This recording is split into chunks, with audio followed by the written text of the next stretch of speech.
దైత్యుని తోట. అనగనగా ఒక తోట. అది దైత్యునిది. అందులో రోజు పిల్లవాళ్ళు ఆడుకునేవాళ్ళు. ఆ తోట ఫలవృక్షాలతోనూ, పూల మొక్కలతోనూ ఎంతో అందంగా ఉండేది. చెట్ల మీద పక్షులు మధురగానాలు చేస్తూ ఉండేవి. నేల మీద పచ్చిక దట్టంగా పెరిగి మెత్తని తివాసీ పరిచినట్లే ఉండేది. ఆ తోటలో ఆడుకున్న పిల్లలు ఎంతో ఆనందిస్తూ ఉండేవారు. ఒకనాడు దైత్యుడు తిరిగి వచ్చాడు. దూరదేశంలో ఉన్న స్నేహితుని ఇంట్లో 7 ఏళ్లుండి అతడు ఆనాడే తిరిగి వచ్చాడు. పిల్లలు తన తోటలో ఆడుకోవటం చూసి దైత్యుడు కోపంతో, మీరంతా ఇక్కడ ఏం చేస్తున్నారు అని అరిచాడు. పిల్లలు భయపడి పారిపోయారు. ఇతరులు తన తోటలోకి రాకుండా చేయాలని దైత్యుడు నిశ్చయించుకున్నాడు. తోట చుట్టూ ఎత్తైన గోడ ఒకటి కట్టించాడు. ఇతరులు లోనికి రాకూడదు అని గుమ్మానికి ఒక బల్ల కూడా కట్టాడు. పిల్లలు ఆడుకునేందుకు చోట్లేదు. రోడ్డు మీద దుమ్ము, రాళ్ళు ఉండేవి. పూర్వం తాము హాయిగా ఆడుకునే తోటను తలుచుకుని పిల్లలు ఎంతో విచారపడేవాళ్ళు. వసంత ఋతువు వచ్చింది. దేశమంతటా రకరకాల చెట్లు పూలు పూసినవి. పక్షులు కిలకిల్లాడుతూ చెట్లను ఆశ్రయించినవి. కానీ దైత్యుని తోటలో మాత్రం శీతాకాలం మారలేదు. పిల్లలు లేనందువల్ల పక్షులు పాటలు పాడదలచలేదు. చెట్లు పూలు పూయటమే మర్చిపోయినాయి. ఒకసారి ఒక చిన్న గడ్డి పువ్వు తొంగి చూచింది, కానీ ఇతరులు లోనికి రాకూడదు అనే బల్ల చూసి వెంటనే ముడుచుకొని పోయింది. మంచుకు, చలికి వాటికి ఎంతో సంతోషంగా ఉంది. వాటిని తరిమేందుకు వసంతం ఈ తోటలో ప్రవేశించలేదు. ఎన్నాళ్ళైనా ఇక్కడే హాయిగా ఉండే అవకాశం వాటికి దొరికింది. మంచుతో నేలంతా తెల్లవారింది. చెట్లపై తెల్లని మంచు వేలాడసాగింది. ఉత్తరపు గాలిని ఆహ్వానించింది మంచు. ప్రతిరోజు గాలి విపరీతంగా వేచడం వల్ల దైత్యుని ఇంటి పైభాగం చాలా దెబ్బతిన్నది. ఇంటిలోని గాజు సామాను, పింగాణీ సామాను చాలా భాగం పగిలిపోయింది. ఈసారి వసంత ఋతువు ఆలస్యమైందేమి అని దైత్యుడు ఆశ్చర్యపడ్డాడు. ఒకనాటి ఉదయాన దైత్యుడు మెలుకునేసరికి మధురగానం వినపడింది. కమ్మని సువాసన వీచింది. చివరకు వసంతం వచ్చిందేమోనని దైత్యుడు కిటికీలో నుంచి చూచాడు. తాను కట్టిన ప్రహరీ గోడలో పక్క చిన్న కంత చేసుకొని పిల్లలు తన తోటలోకి ప్రవేశించారు. ప్రతి చెట్టు మీద ఒక బాలుడున్నాడు. ప్రతి చెట్టు పూలతో ఎంతో అందంగా ఊగుతోంది. పచ్చని నేల మీద చిన్న చిన్న తెల్లని పూలు నవ్వుతున్నాయి. పక్షులు మధురంగా పాడుతున్నాయి. ఆ దృశ్యం నిజంగా కన్నుల పండగగా ఉంది. కానీ ఒక మూల మాత్రం ఒక చిన్న పిల్లవాడు విచారంగా నిలబడి ఉన్నాడు.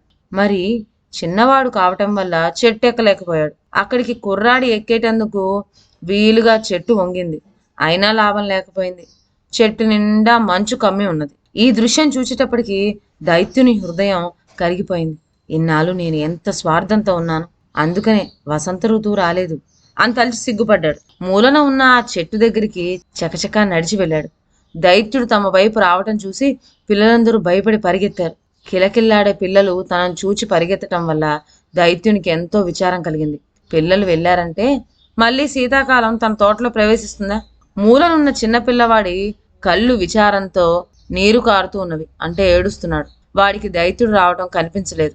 అందుకనే వాడు పరిగెత్తలేదు. దైత్యుడు మెల్లగా మృదువుగా వాణ్ణి ఎత్తి చెట్టు మీద కూర్చోబెట్టాడు. వెంటనే ఆ చెట్టు పూలు పూసింది.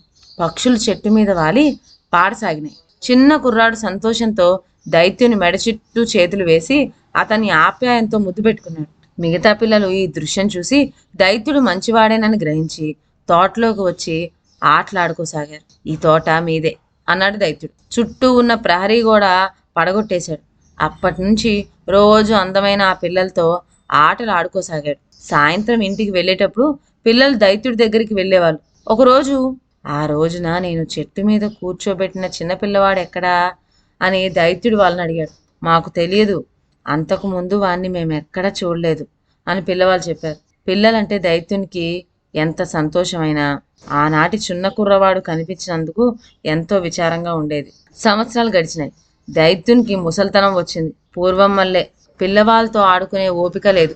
అందుకనే వాళ్ళ ఆటలు చూస్తూ కూర్చునేవాడు. తోట నిండా ఎన్నో రకాల అందమైన పూలున్నాయి. ఈ పిల్లలే అందమైన పూలు అని అనుకునేవాడు. ఒక శీతాకాలం నాటి ఉదయం దైత్యుడు బద్ధకంగా నిద్రలేచాడు. ఇప్పుడు శీతాకాలం అంటే దైత్యునికి కోపం లేదు. ఎందుకంటే ఈ సమయంలోనే చెట్లు విశ్రాంతి తీసుకుంటాయి.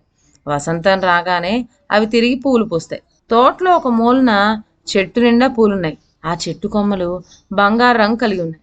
దాని పండ్లు వెండి రంగులో ఉన్నాయి. ఆ చెట్టు కిందనే ఆనాటి చిన్నపిల్లాడు నిలబడి ఉన్నాడు. దైత్యునికి ఎంతో సంతోషమైంది. గబగబా ఆ చెట్టు వైపు పరిగెత్తాడు. పిల్లవాణ్ణి సమీపించగానే దైత్యునికి ఎంతో కోపం వచ్చింది. ఆ కుర్రవాడు చేతుల మీద, కాళ్ళ మీద మేకులు కొట్టిన గుర్తులున్నవి. నేను గాయపరిచింది ఎవరు అని గర్జించాడు. చెప్పు, వాళ్ళని ఇప్పుడే చంపేస్తాను అని ఉరిమాడు. ఈ గాయాలు ప్రేమ గాయాలే అన్నాడు కుర్రాడు. దైత్యుడు భయపడ్డాడు. ఆ కుర్రవాడి ముందు భక్తితో మోకరిల్లి, నీవు ఎవరివి నాయనా అని అడిగాడు. చిన్నవాడు చిరునవ్వుతో, ఎవరినైతేనేమి, ఈ ఒక్క రోజు నీ తోటలో నన్ను ఆడుకొని తర్వాత నీవే నా తోటలోకి వద్దువు గాని, తోట స్వర్గంలో ఉంది అన్నాడు. ఆ సాయంత్రం పిల్లలు తోటలోకి ఆడుకునేందుకు వచ్చేటప్పటికి దైత్యుడు చెట్టు కింద చచ్చిపడి ఉన్నాడు. అతని శరీరం పూలతో కప్పబడి ఉంది. ఆ పువ్వుల పరిమళం తోటంతటినీ అలుముకుంది. ఇదండి వాళ్ళ కథ. మరొక మంచి కథతో నెక్స్ట్ వీడియోలో కలుద్దాం. అంతవరకు సెలవు. నా ఛానల్లోని కథలు మీకు నచ్చినట్లయితే నా ఛానల్ను లైక్ చేసి సబ్స్క్రైబ్ చేయండి. షేర్ చేయటం మర్చిపోవద్దు. కొత్త కథల నోటిఫికేషన్ కోసం బెల్ ఐకాన్ ప్రెస్ చేయండి. Thank you.